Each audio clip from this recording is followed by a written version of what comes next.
முக்கிய செய்தி சென்னையில் டாஸ்மாக் தலைமை அலுவலகத்தில் அமலாக்கத்துறையினர் சோதனையில் ஈடுபட்டு வருகின்றனர். இது தொடர்பான முழுமையான விவரங்களோடு எமது செய்தியாளர் சாமுவேல் எபினேசர் இணைந்திருக்கிறார். வணக்கம் சாமுவேல், இந்த சோதனையில் எத்தனை அதிகாரிகள் ஈடுபட்டிருக்கிறார்கள்? முழுமையான கள நிலவரங்கள் என்ன? பத்மநாபன், இன்று சென்னையில் பல்வேறு இடங்களில் அமலாக்கத்துறை அதிகாரிகள் சோதனை ஈடுபட்டு வருகின்றனர். தற்போது திமுக எம்பியும் அரக்கோணம் எம்பியா இருக்கக்கூடிய ஜெகத் ரட்சகன் அவரது அலுவலகத்தில் தற்போது அமலாக்கத்துறை அதிகாரிகள் சோதனை நடத்தி வருகின்றனர். சென்னை பாண்டி பஜார்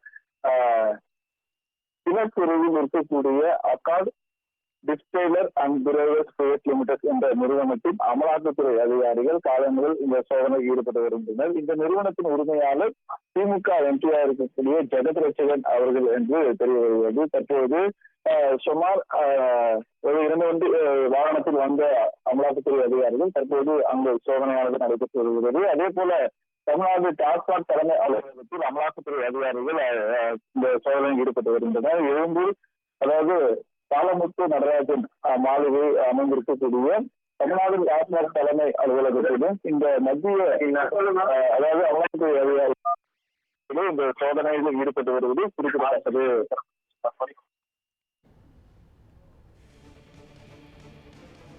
முழுமையான விவரங்களுக்கு நன்றி சாமுவேல் எபினேசர்.